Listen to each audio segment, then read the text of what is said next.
સૌરાષ્ટ્ર એ પાણીની કિંમતથી બહુ સારી રીતે વાકેફ છે.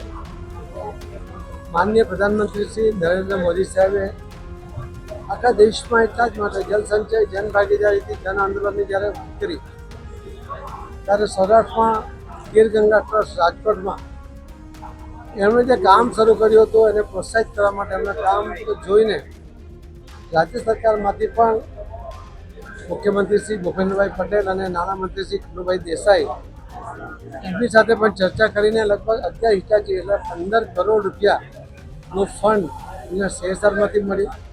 એના કારણે વધુ સારી રીતે કામ કરી શકે.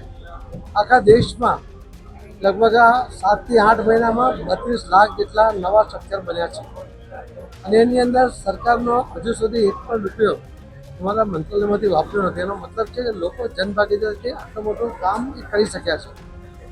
33 રાજ્યો અને 506 જિલ્લાઓમાં આ કામ થયું છે. માનનીય પ્રધાનમંત્રી મોદી સાહેબની હાકલ અને એ હાકલને જે રીતે લોકોએ ઝીલી લીધું છે એના કારણે આટલું મોટું કામ થયું છે. જે રીતે આ કામ ચાલી રહ્યું છે હું એટલો વિશ્વાસથી કહી શકું કે આવનારા દિવસોમાં સૌરાષ્ટ્ર હોય કે આખા દેશના કોઈ પણ રાજ્યમાં પાણીની કોઈ પણ મુશ્કેલી પીવા માટે હશે, સિંચાઈ માટે હશે કે ઇન્ડસ્ટ્રી માટે હશે, અમને પૂરતું પાણી મળી રહેશે તો મને વિશ્વાસ છે. પ્રપોઝલ આવશે એટલે ડીપીઆર આવ્યા પછી ચેક કર્યા પછી અમે એને મંજૂરી આપતા હોઈએ છીએ. આવશે એટલે અમે કામ કરીશું. પરંતુ આજે ટ્રાફિક ધોરણે હું એના માટે કંઈ કહી ના શકું.